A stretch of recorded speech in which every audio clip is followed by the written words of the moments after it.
Hello, fellow travelers, and welcome if you're new to my channel. Today, I'll be sharing my first trip to Korea. This trip and video is dedicated to my aunt, Gomo. She's a very strong, independent, adventurous, active, and inspiring woman. She's a beast in the gym. Gomo loves working out and can probably bench press more weight than people half her age. Gomo has visited me many times over the years, and it's finally time to visit her in Seoul. We've had so many adventures together, and I miss and love her so much. This is for you, Gomo.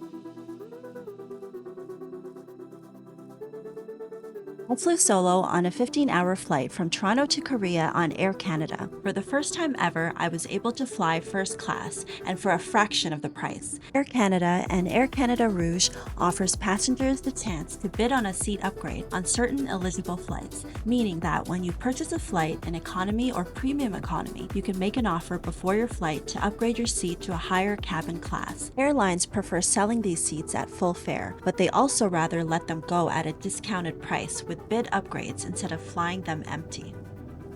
Flying first class gave me the chance to sleep and feel rested by the time I arrived in Korea. So after dropping my luggage off at my aunt's place, we head out for some sightseeing. Along the way, we enjoyed the beautiful cherry blossoms near the Han River. Koreans don't just admire cherry blossoms, they celebrate them every spring at cherry blossom festivals. These blossoms, though fleeting, hold deep cultural significance. They remind us of life's transient beauty, encouraging us to cherish every moment. First stop is the magnificent Gyeongbokgung Palace, the largest and most iconic of Seoul's 5 grand palaces. Built in 1395, this architectural masterpiece served as the heart of Korea's Joseon dynasty. Today, it stands as a symbol of Korea's rich heritage, offering a glimpse into the royal life of Joseon dynasty, and a must-visit for any traveler. Gwangmyeong Cave, the main gate of the palace, symbolizes the authority and grandeur of the dynasty.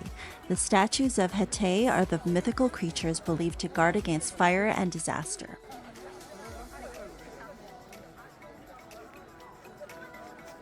Cheonggyecheon Hall, the main hall of the palace, is where the king conducted state affairs, held official functions, and received foreign dignitaries.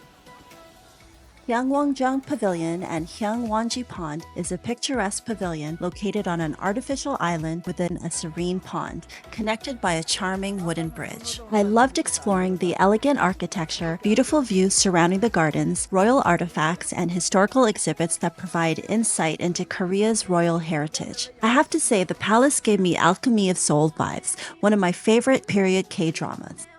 From the palace, we walked to the charming alleys of Bukchon Hanok village. Here, hundreds of traditional wooden Korean houses, known as Hanoks, have been preserved, offering a glimpse into Seoul's past. It is surrounded by significant cultural heritage sites, making it a hub of historical and cultural exploration. Many Hanok are still used as residences, guest houses, cultural centers, and tea houses. Visitors can participate in cultural activities such as traditional tea ceremonies, calligraphy classes, and creating traditional Korean crafts. Speaking of art, if you enjoy visiting art galleries, tea houses, artisanal boutiques, and antique shops, you would definitely enjoy Insadong. This district is a haven for art lovers. Though touristy, this vibrant neighborhood is a small pocket of classical Korea that keeps its old charm. Next stop is Ikseon-dong, located very close to Insadong and Bukchon. It's a fun and busy neighborhood with cute cafes, restaurants, and shops at every turn. I like the atmosphere. It felt a bit like stepping back in time,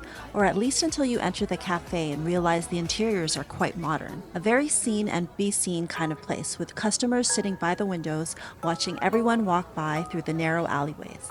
If you're visiting Ikseon, I strongly recommend to go during off-peak hours, on weekdays and in the morning. Attracting more and more visitors by word of mouth, Ikseon has transformed into one of the hippest neighborhoods in the city. Walking through the alleys made us all very hungry, so we stopped at one of the restaurants for authentic Korean barbecue and soju on the famous barbecue street. They use charcoal for grilling, and staff come to your table to grill the meat to ensure the best taste, and cuts your meat into bite-sized pieces. The restaurant provided an unlimited amount of side dishes known as panchan, including soybean soup, kimchi, pickled radish, lettuce, samjang, scallions, potatoes, and more.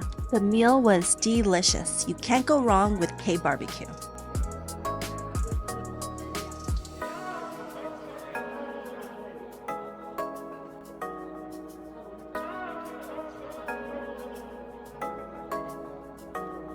After filling our bellies, we head over to Myeongdong. This shopper's paradise has K-pop music banging from speakers with trendy fashion and beauty products filling the streets in large department stores and brand shops, and an incredible variety of street food for the foodies. It's crazy how Myeongdong was a mere residential area during the Joseon dynasty and has transformed into a bustling commercial area after the Japanese occupation. As people in various realms of influence started to gather here, it became a mecca of Seoul's culture and art spheres. Recently, Myeongdong has attracted crowds of foreign visitors from all around the world. You don't want to miss the Myeongdong Underground Shopping Center if you're looking for reasonably priced K-pop items and souvenirs.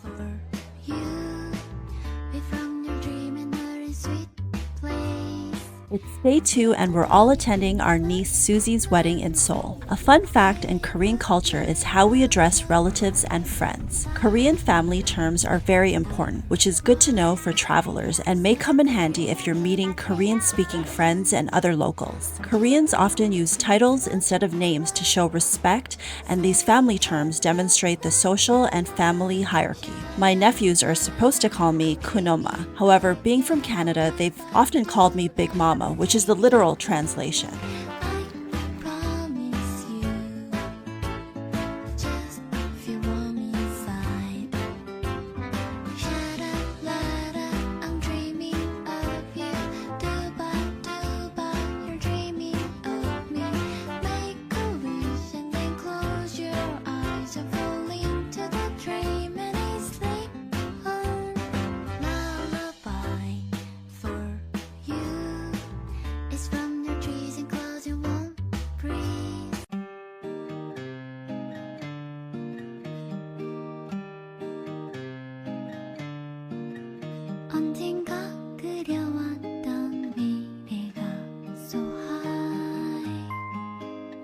The wedding was fun and it was great to see a lot of familiar faces. I was so happy to be able to be part of the celebration. If you're in Seoul, be sure to visit the Lotte World Tower, the 5th tallest building in the world, to get a panoramic view of the capital in the world's highest observation deck.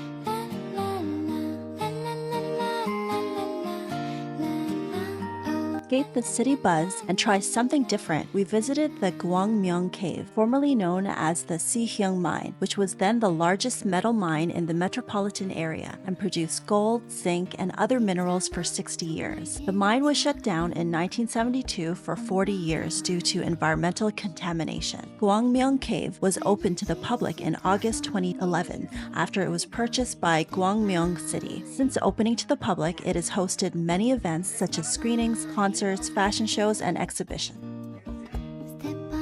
Some things you may want to consider is that it's more of a day trip and can take around 40 minutes to get to by train. There are a lot of steps and it takes about an hour or so to walk through the entire cave, which I don't mind. How else am I going to burn all the calories from K-barbecue?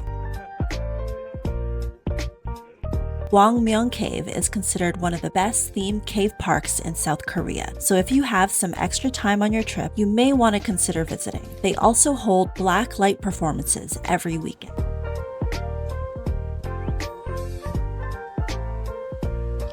In-cave attractions include Wormhole Square, a light-themed experience, Cave Underground World, an underground passageway where miners once carried the mined ore, the Cave Underground Lake, Golden Road, and more.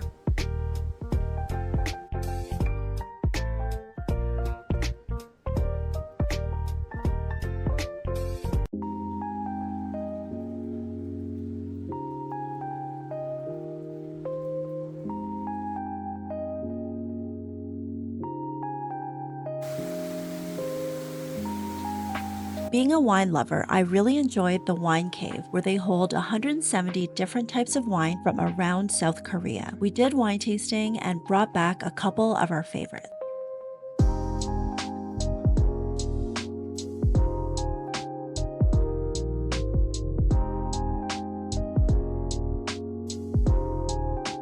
Back in the city, we head to Starfield COEX Mall by Samsung Station, a must-visit tourist spot in Seoul. It's a massive shopping mall known for its impressive architecture and Starfield Library. The library is an open public space where anyone can freely come to sit down and immerse themselves in a book. A trip to Seoul involves a lot of walking, so the COEX Starfield Library is one of the best places to take a break at. There are plenty of places to sit down with study desks and outlets to charge your phone. However, unlike most libraries, you can't check out books. Visitors are expected to leave their books and magazines back where they got them, or on book carts placed throughout the area. In addition, a plethora of events take place here, such as meetings with authors, book talks, poetry readings, and more. Spoiler alert, contrary to popular belief, not all the books on the shelves are real. Many are decorative boxes that appear like books. In December, the Starfield Library hosts a holiday-themed light show with an enormous Christmas tree in the center. I definitely want to come back during the holidays to see that. Don't forget to check out the giant bronze hands right outside COEX.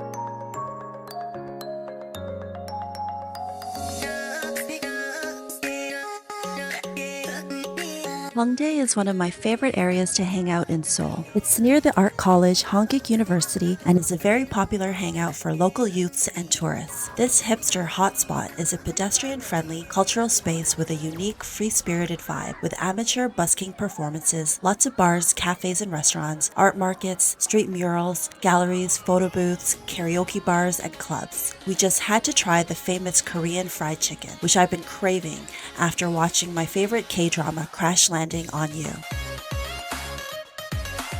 Hongdae is also excellent for shopping. There are a lot of cute shops like the Kakao Friends and Line Friends Hongdae flagship stores, and I spotted 5 Olive Young stores for all the beauty and skincare lovers.